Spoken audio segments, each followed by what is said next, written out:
Hello and welcome. Nice to see you back. Today with me again live in our studio, Jens Nickel, our editor-in-chief. Hello everybody.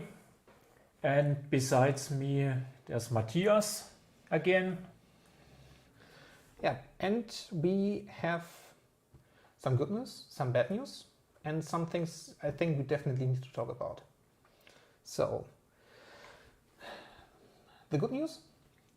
The good news is, for those who are watching, we have giveaways for the stream. So you can win one of 10 Raspberry Pi Picos. And all you have to do is write in the comments below this video or the stream why you would like to have a Raspberry Pi Pico.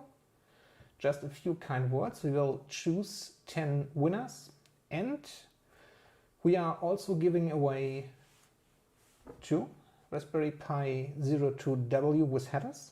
So we actually have a few, and 2 of those few we will also give away. So also write in the comments below why you would like to have one and what you would like to do with that.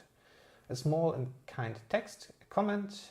Winners will be notified via YouTube direct message and will then be officially announced in the upcoming next lab talk. Yes, and Raspberry Pi Zero, that's an interesting topic. Maybe you can show the board to the audience. Yes, so usually these things are not coming with headers. So yes. This one is an special effort to get a Raspberry Pi 02W with headers, colored ones with a nice box. Comes also with a few vouchers inside. We can have a look in the box. Yeah. So comes with a nice sticker that shows the GPIO pinout. Comes with a set of vouchers and the board itself. Yes. Oh, the colleagues have left that inside the box. That's actually good. Yeah, nicely packed, and as you can see, not opened yet. So let's unwrap that. So this is one kind of a rare species at the moment. Yes, and that's exactly our topic we want to talk about today. The availability of Raspberry Pi boards and clones and other microcontroller boards. And good news is this board is in our shop. Yes. So you can have it. I think the price is about 30 euros or something like that. 28 euros something, 29 euros something. So, yeah. And this brings us to the sad news. While you can get Raspberry Pi 02Ws, actually the price from the ones intended, I think 10 or 15 euros-ish they were at the starting point. Yeah, we have gone to, on a good day, 18 euros, and on a not so good day, 28 to 29 euros for a bare, non-headed version of this board. So it's kind of sad, actually. Yes. But getting Pis in general is not that easy. Yes. And Matthias, you said this is based on Raspberry Pi 3. Yes. And for Raspberry Pi 4, it's even worse, the situation. I had a look before the show in the internet. You can get the 4 gigabyte model for 120 bucks if you want, somewhere. If you really need to. But below 100 euros, it's really impossible at the moment. Yeah. So what can you do if you need, for example, just one? For developing purpose. If you only need just one for development purposes, you can try to get one from the official Raspberry Pi resellers. Sometimes stock is available and shows up, and prices are, they are more expensive. And if they are in stock, they are maybe for half an hour and then they are gone fully. And you said there's a special web page in the internet Yes, we will put that in the description after the live stream that monitors the availability of Raspberry Pi stock on many, many pages. So if you look for something, you may have a go. And it's not like the resellers would know when they get stock way in advance. So that's the other thing. That's something we also struggle with. Matthias, do you have some background info? How is the situation at Raspberry Pi and what are the reasons? Currently, they try to get as many products out of the door than they can, but you only can deliver fully populated Raspberry Pis. If one of your components is missing in it, if it's even a resistor or a capacitor, you need that to make that thing run. And currently, they can only keep up with the backlog they have. So every order that has been placed can be fulfilled or will be fulfilled. So they try to keep up with their backlog. But every order they get in advance for new products on top of it, it's not possible to crank up the production line even more, because what can you do? Deliver half-assembled Raspberry Pis? No, So, of course not. And do you think the situation will get better this year or maybe next year? that's a good one. Maybe something for predictions of weird kinds. At the moment, I would say for this year, if it stays at the level we have, it's a good thing. It may get worse. Hopefully, it only can get better. And if supply chains get sorted out and get re-established, we may have a chance to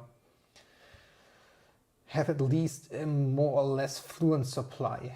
But don't expect the prices to go down any soon. So it's really not nice. And this also brings many companies in a weird situation. I mean, companies did build products based on the Raspberry Pi, whether it's the Model 3 or the Model 4. And at a certain, you can't get any of them. And if you have only half-assembled products and can't ship them, that's horrible.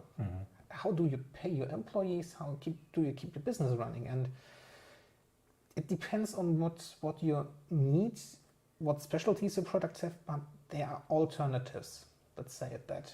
At least mechanically fitting other devices that don't have a Raspberry Pi or a Broadcom SoC on them, but use different ones. So they are around. That would be my next question. There are similar boards, like for example the Orange Pi. I had a look on their website. It looks very, very good. You have Can you just switch from Raspberry Pi 4 to a similar Orange Pi in your project, or is it really difficult to port your project to another SPC? It highly depends. In general, what the Raspberry Pi, I think, is a key component of its success over all the years is the amount of work the Raspberry Pi Foundation and the Raspberry Pi Limited put into the software and the software ecosystem. And not only themselves, also the community, of course. Yes. They collected a lot of libraries and source code and so on. But you still have over all the years support from the foundation and also from the Raspberry Pi Trading, the commercial branch for that product, and also for the software and driver development.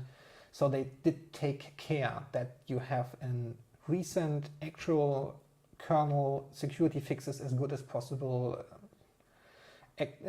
latest software packages for their platform available, defined part of stability inside, well-documented APIs, access to their video core and all that stuff. So it's grown over all the years, and there were alternatives in the past. When the Raspberry Pi 1, the first model, came out, a little bit later, I think 2 or 3 years, the BeagleBone appeared.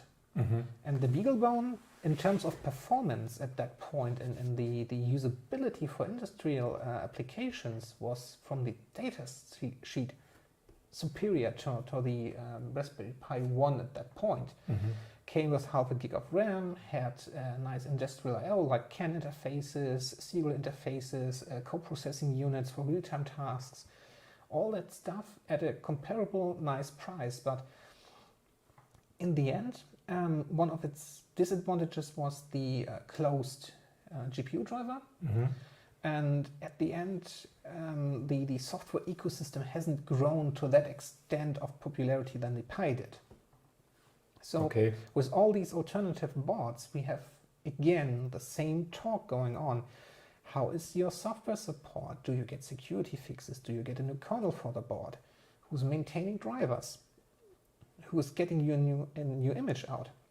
Usually in the past, those alternative boards were like, yeah, here's software. And after 6 months, support suddenly stopped. No interest, not enough sales figures, and those at that point strangers to that SBC world suddenly with the shortage of the Pi 4 and mechanically compatible models. And now we can talk what was first, the mechanical compatible model or the shortage. And you say mechanical compatible, so that means the extension header is compatible and the size of the board. So and of course, if you have a simple project running Python, I think you can use the same Python code for the other board. But if it's coming to libraries, hardware near libraries, video encoding, video processing, 3D acceleration, then the trouble could start. Also camera interfaces, stuff like that. Then yes, trouble could start. But for certain projects, I mean, you have to lift your software. And as you can see here, the mechanical layout, like the HDMI ports, power supply, stuff like that. If you have an enclosure, you need something that actually fits. And the Rockstar 4B is mechanically compatible, as powerful as the Raspberry Pi 4 in terms of raw computing power. For the 3D acceleration part and video decoding and encoding part, you have to look into the data sheets and what is supported and what not. But for some companies, it could be an alternative. And currently, it seems customers are also asking for that stuff to get the products out of the door. But in the end, it means for them they have to maintain 2 software branches for every platform. And nobody guarantees you that after a year, your platform that's in the field with the non-Broadcom SoC receives still security updates in your kernels. They reusing the, what is it, rock chip? RK36 or 38 something on that one. Quite powerful, quite interesting. Maybe now could become a kind of thing, but we have to see what it's actually doing.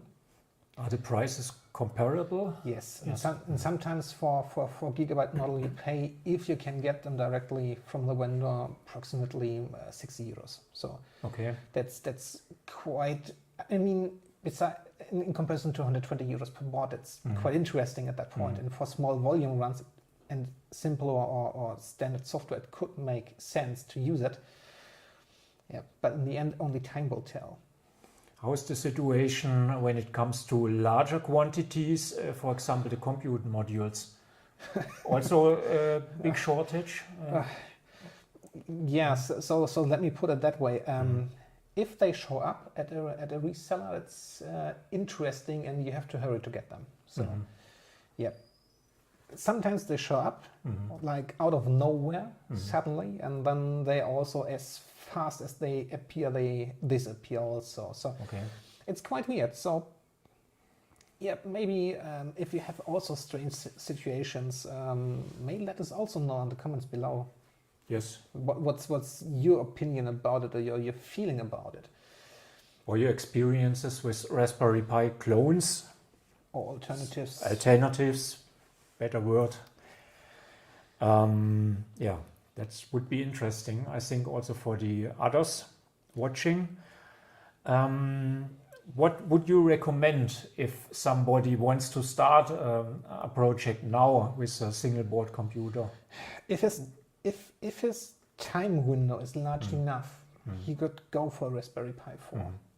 But he has to already get enough units to start his first production run now. And it's kind of a risk, because nobody can guarantee you that the alternatives, the mechanical compatible alternatives or just alternatives, will also be available in the near future. I mean, they have in the end the same problem. Of course. That some parts will run out of stock.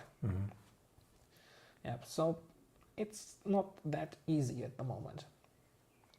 That's the sad news. So I wish I could bring some Pi to this table, but as you can see, even this one we have our show model. It's one of our dead units.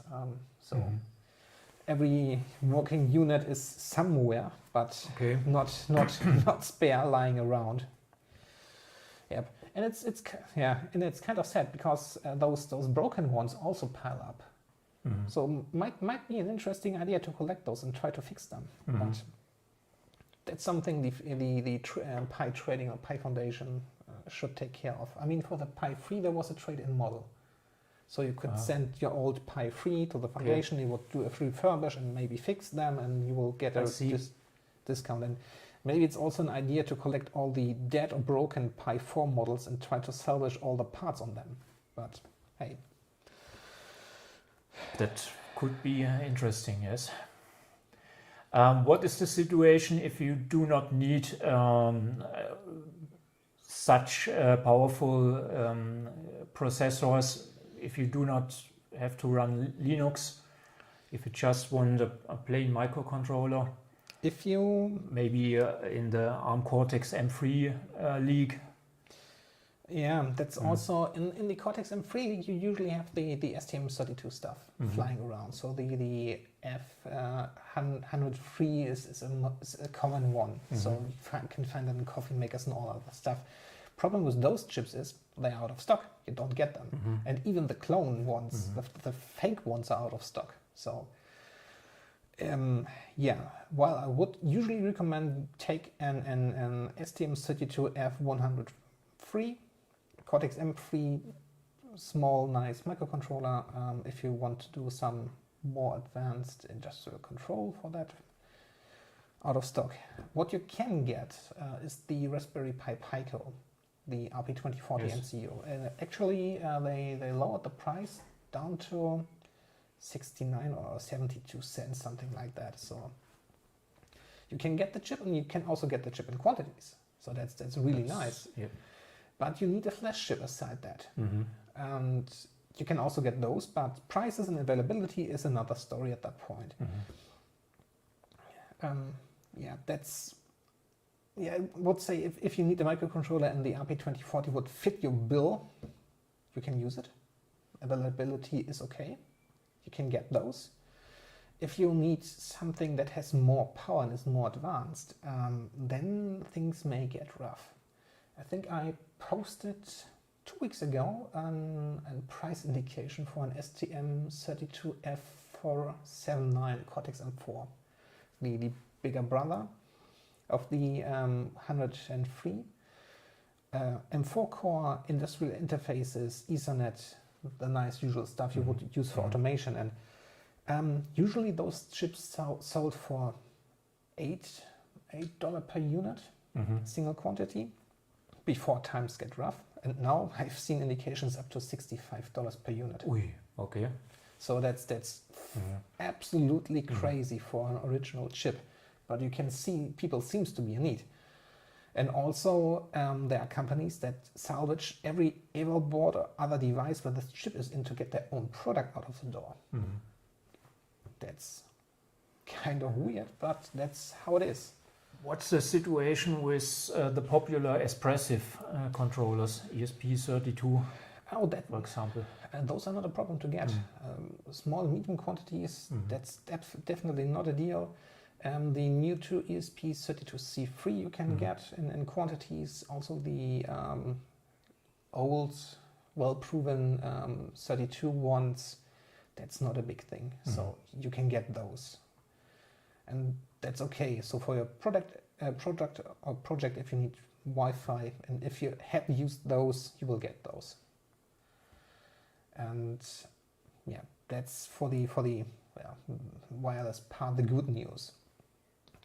There are alternatives arising. Yes. Sometimes.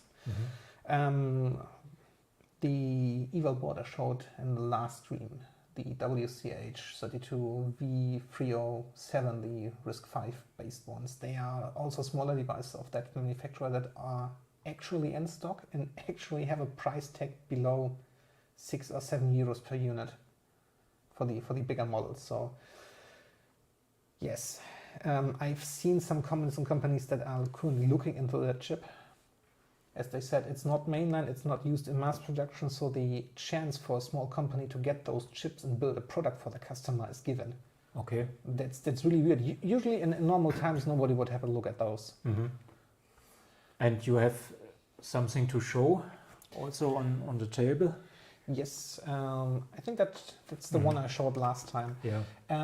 Software is, how to say it, interesting, to put it nice. But there's a compiler, there's an Eclipse-based IDE for that stuff. There's a debugger on board. Chip works, and you can get those in single quantities and 100 units quantities for small projects. But be aware, it's relatively new, and the software ecosystem is still improving. So, okay. Yeah, early adopter. Okay. So please be aware of that. Nevertheless, I said might be an interesting idea. It comes with USB 2.0 high speed, so 480 megabits USB, CAN controller, 8 UARTs, onboard Ethernet PHY for 10 megabits, the option to have an gigabit PHY externally connected. So, what development environment do you use for that one? Yeah. Command line Linux Makefiles. So Okay. currently kind of bare metal for that one. Okay. Yeah, but just take good coding editor like the Atom-based Visual Studio Code with a little bit of syntax highlighting, and then you're good to go. So you can work with that. But I think we may have a look later at that in the magazine for a small review, maybe or maybe Definitely. not. And may also see what other alternatives may come up, because there is a trade show coming up. Yes. The famous Embedded World, and I think most of the readers will know, normally the Embedded World is end of February, beginning of March. It's around Carnival. I'm coming from Cologne, so that's always a synergy in time. This year we had the last lockdown, hopefully the last, and the fair company, they decided that they will postpone the Embedded World Show, and it turned out successfully to June. June the 21st is the beginning, always Tuesday, and June the 23rd, it's Thursday. Traditionally, it's the end of the show, so 3 days full of microcontrollers, tools, embedded applications, software, operating systems, debuggers, and so on. So I think it's really a must for everybody who wants to deal with microcontrollers as a professional. Also, many makers are going there, and normally you can see a lot of new interesting products and services from different companies. And of course, Elektor will also visit the show. We have traditionally our booth in this nice hall 4A. With the daylight, you can find us easily. It's 4A646, or was it 464? Yeah, we will have a news on electromagazine.com. You can see the booth number again. I think it's 646. But I think you won't miss it if you look for it. If you go through the hall, you see us in one of the four corners. I think it's near coffee, near restaurant all the time, and I think we are always besides DigiKey. I don't know if it's at this time. But this is the first time it looks different. Okay. So there will be a new layout for the booth, and I think also a new concept as far as I understand. So have a look, step by, and may have a chat. Yes, the new concept. I think you mean the newsroom. Yes, that's interesting because you can watch us both working, really working, writing nice news about the latest developments. And I think, Matthias, you already decided to go to some companies. There are a few I would like to visit. More or less out of technical interest and curiosity. One is GoWin. So we had the RISC-V FPGA article as the title on the March edition, I think. Yeah, RISC-V. And that was using an lattice FPGA, and GoWin produces also really interesting FPGAs. Question is availability, who's doing distribution in Europe, what's the price target they're trying to achieve, how is the availability, so all the things you like to know as a developer. And just having a look and see what they are showing. Also interesting is that Espressif is at the show. Oh, okay. So they seems to have the booth there. I looked just through the exhibitors list, and let's see what they will present. Because if you have followed the lab notes, they have announced here and there new ESP32 chips, and maybe we can figure out how the naming scheme works. So ESP32, ESP32C3, C2, C whatsoever, H, S. Okay. Maybe we get to know how it's intended to be less confusing. Hopefully. What can we expect, for example, from Microchip? Because that's a big player with always a very big booth. One interesting thing I saw. Usually the PIC32 line of microcontrollers was a MIPS-based architecture. Was an addition, was in counterweight to the Atmel SAM, the ARM-based microcontrollers, and as now MIPS is sort of gone at that point, they announced now a PIC32 with an Cortex-M core and Cortex-M23. So it's interesting to see what route they are taking, because usually I would have expected to see an Cortex-M core in the SAM lineup. In the older SAM lineup from former Atmel. So let's see what they are doing, and let's see who's on the booth and what they are presenting. I mean, it's also interesting. Maybe can get some informations on how they are dealing with RISC-V and what may if they have an idea or a strategy about it. How they see that architecture or that ISA in their way. It would be interesting to know. Okay. Yes, and we are doing videos on the show, interviews and experts showing us the latest products and demonstrations and so on. And you can also watch these videos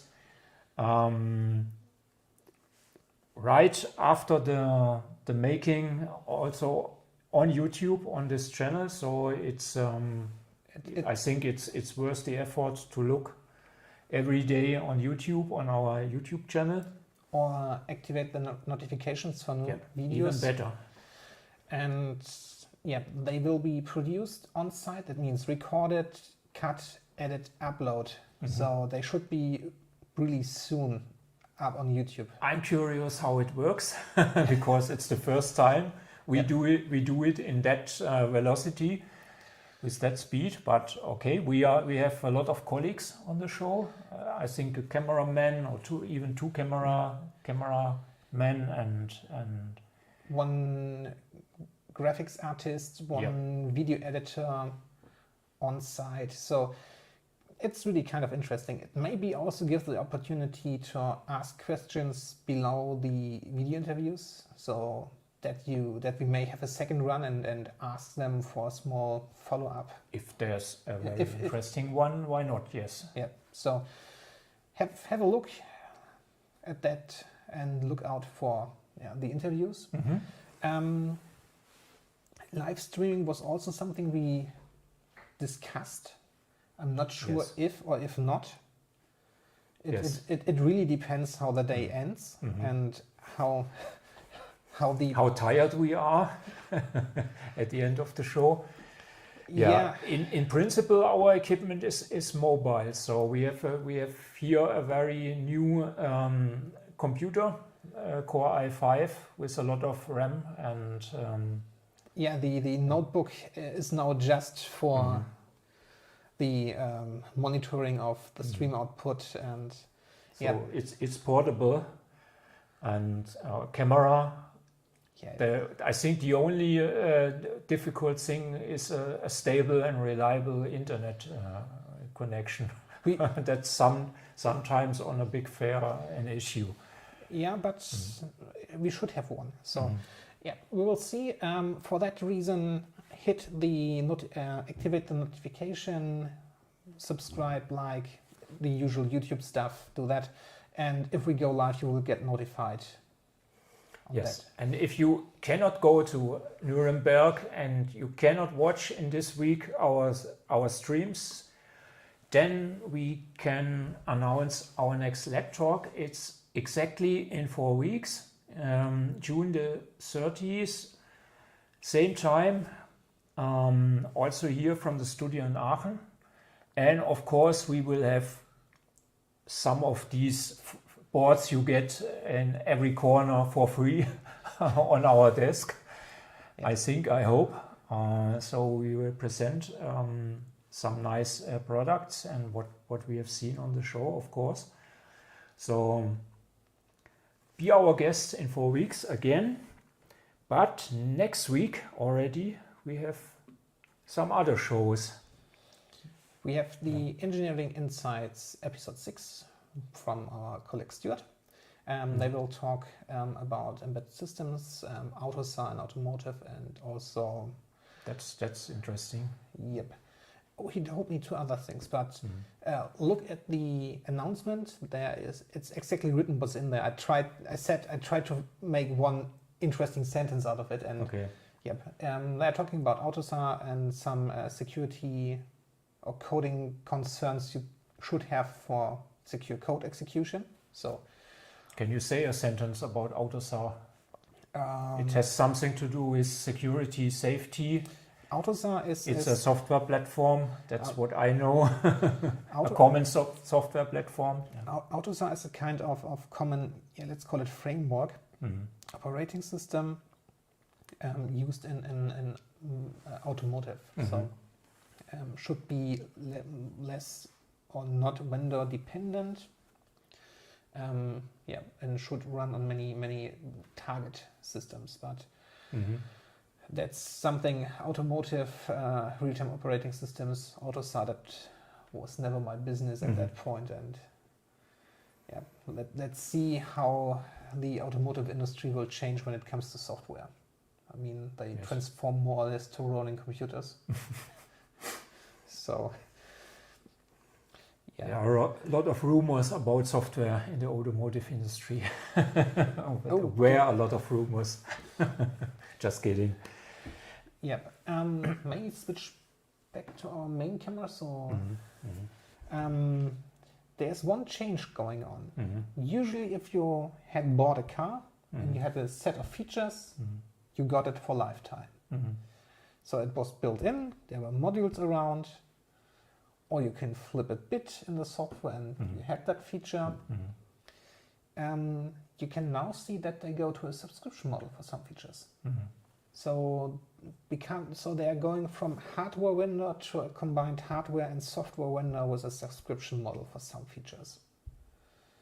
So is this related to automated vehicles or self-driving vehicles? It's also for non-self-driving vehicles. It's like you have certain software features. Let's take, for example... Can you have an example? Yes. You have a parking assistant. You have the standard one that does beep. And you can get also then maybe later as a subscription model an advanced parking system with automated parking, automatic distance control, added camera features, stuff like that. And on a subscription base. So you have to pay monthly or yearly or whatsoever. That means that the manufacturer of the car has now additionally a second income besides maintenance, service and spare parts. And it's interesting to see how that will turn out, because if you have a driving computer, it also means they are also vulnerable to malware, like your usual PC, if it's not done correctly. So let's see what the cars are doing in the future. But yeah, it could also be features as a subscription model, set navigation, comfort, dialing, voice recognition, Apple AirPlay integration, Android integration, something like that. So you pay a yearly fee, and then you get always the latest updates with the latest functionality. They may also can say, okay, we disable features. Okay. Like speed, like you could come to the idea like cruise control could be a subscription option for your car. Automatic climatic control could be a subscription model for your car. Otherwise, it will just do warm and cold, something like that. But not that, hopefully not that worse. So I don't want to have 1 million subscriptions like for pay TV for my car. Yes. So yeah, but that's the route they are going. And the challenging thing is, if you think in terms of a hardware manufacturer going to software is a full different story, because your viewpoint actually changes at that. Let's see. I heard some companies had few problems with their software in the past for many reasons. Yeah, but we will see how that will turn out. Okay. Let's switch directly to the other show. ESP32 and the IoT, a little bit simpler than automotive, but nevertheless interesting. Yes, we will have a small webinar. You can register for it. That will show how to do IoT, Internet of Things, with an ESP32. So basic credentials, MQTT, network transport, JSON, and message exchange. And because in a magazine you can get in the newsstand sales, and in our shop, the May magazine, you made a nice project with an ESP32. But it was just switching a relay, so two ESP32s communicating with each other, and now you want to connect it to the internet, so the second step. Yes, but... And I'm curious what comes out next week, because you made some experiments, and it's a interesting subject. Let's say it that way. Yeah, but IoT doesn't mean that you need a cloud provider somewhere. So you don't need an AWS or a Google Cloud or a Microsoft Azure for that. You can run your own infrastructure, which has advantages, which has disadvantages. And at the end, that's quite interesting. They are all talking MQTT, sort of, for the devices, but sometimes not fully compliant to the MQTT spec. And then it's getting interesting. So, yeah, stay tuned for that. Quite easy, quite simple. You can also use it at home. You don't have to use a cloud provider for that. So you can run your own cloud if you don't trust anybody else with your data or your automation stuff. Okay, I think you already said it. Please leave a comment in our comment section. Yes. Up to now, there's not so many things in our chat. But yeah, please leave a comment about the Raspberry Pi Pico and about the Raspberry Pi Zero. What do you want to make with it? Let's switch to the side camera again, so Yes. you can win two of these. Yes, 2 of these Raspberry Pi 02W with header with this nice little box. So you definitely know where it comes from. The Raspberry Pi Pico, 10 units of those. Also, just leave a comment what you would like to use it for. Write something nice. Doesn't have to be extensive. And something like I would like to try to get my hands on one and try to test it is also a valid answer to that. Of course. So you don't have to write a full article. No. So comment is enough. You have time up to the... We said until the next show. Until the next... Yeah. No. Until the next show. One day before the next show. One day before the next show. Then we will get the winners, send them a YouTube private message that they have won so they can get in contact with our logistics. And the winner will then be officially announced at the next stream. Yep. So it's maybe an easy chance to get one of those nice things. Yeah, Matthias, we were told to make our goodbye a little bit shorter. Yeah. So we just say we would like to see you again next week for the internet webinar, and of course maybe during the embedded show, and at the latest after the show to our next lab talk. So, and then we both together say goodbye and take care. See you. Bye.